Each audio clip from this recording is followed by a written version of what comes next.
MrBeast is the most subscribed YouTuber of all time, boasting, as of me writing this, 450 million subscribers and nearly 100 billion views. It's no surprise on his trip to be the most media greedy person in the entire world that he decided to make an animated kids show. I mean, burgers, chocolate, toys, a bank nearly, and a MrBeast TV show on Amazon already exists. Why not make an animated one? Why not? The burger wasn't that bad, to be honest, just a bit too expensive. Beast Animations is where you can find his new animated series called Mr. Lab. It seems to be like the modern day equivalent of Shut Up cartoons, which is such an incredible sign. I mean, there was so much high quality stuff in there, like Smosh Babies. I'm Shane Dawson. And cannot think of another show that was on Shut Up cartoons. Before I actually get into talking about this show, I'm going to give you a little bit of context to how MrBeast started up, to where the show started, and then we'll finally get into the masterpiece. That is MrBeast Lab. So as I mentioned in the intro, MrBeast has been building up his empire for a pretty long time now, starting with bullying children, moving all the way up to giving children money. He's really turned around.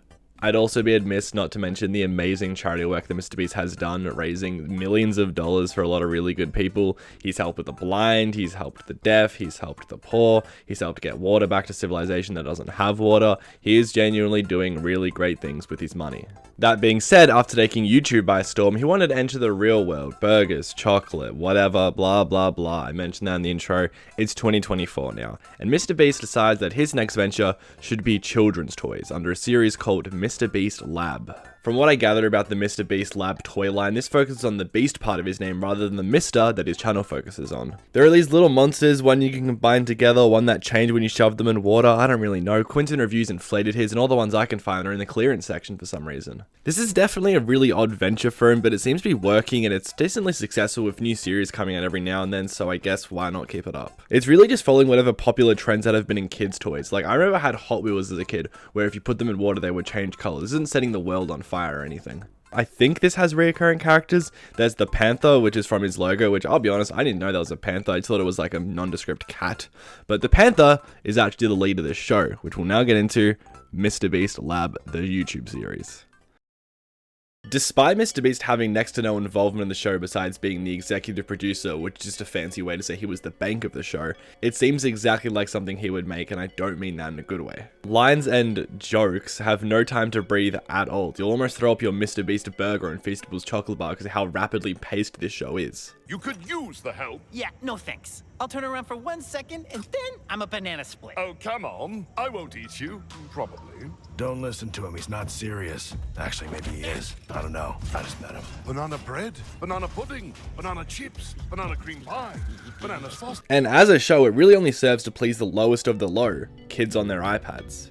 There's no story worth caring about, there's no emotion, there's no characters, it's one-liners and two-dimensional bananas. The fast pace of the show is definitely a credit to MrBeast himself, like I was kind of alluding to when I first started talking about this. If you go back and watch some of his videos from a few years ago, you'll notice how they used to be about 8 to 15 minutes long, and now they're much longer. This was intentional. He wanted to make money and increase his watch time by making his videos as short and addictive as possible. But when he realized he accidentally fucked up and shifted the entire YouTube algorithm, he realized he had to shift to making more story-based videos, which now stretch farther into the half an hour. This show's episodes are around about 3 to 5 minutes each, which means that really there's no time to do anything besides essential story and just say one-liners the entire time. The animated show mirrors this by not letting you breathe for a single second without jingling some fucking keys in your face. Hope that looked good on camera. Trying to watch is also retaining information is actually incredibly difficult, so I'm going to try and summarize the first 2 episodes really quickly. It starts off with Jimmy Beast being taken by the Shroud. And calling for Panther, who's the toy I was talking about earlier. He gets identified as an intruder for like, no fucking reason. Panther is apparently an intruder to his own lab in which he was created in, and the only reason he's identified as an intruder is because he got out of, I don't know, fucking jail early. Jimmy Beast uses the Pandanomian particles to create experimental beasts like this annoying fucking banana who only uses to say one-liners and sell toys probably. So they're all on a quest to go and get Jimmy back, and while I actually want to, you know, be a YouTuber and do my job, there's nothing to analyze here. It's just nothing. The show is full of the same repetition that you've seen in this video so far. Oh, I'm so good. I'm so good. But seriously, I can't stop repeating the same points over and over again because first of all, it's not enough for the show to be out for me to actually say anything good about it. And second of all, There is nothing in this show. It is just one-liner, one-liner, one-liner. It's annoying as fuck. I assume they're gonna follow a basic plotline where they get Jimmy back, but as I'm writing this and recording this, there's only 2 of the 10 episodes out, and honestly, I don't care to watch them all. I think at this point, a lot of people are gonna be shouting at the screen like, oh, this show is just not meant for you. And I had a lot of comments like that on my Happy Wheels video that did ages ago that the show just wasn't meant for me. The thing about children's animated media is that you can actually use it as a chance to tell a really interesting story and educate kids on things that are actually important to you. Obviously, I look at Steven Universe, Adventure Time as points like that, but also you can just make a damn good show like regular show.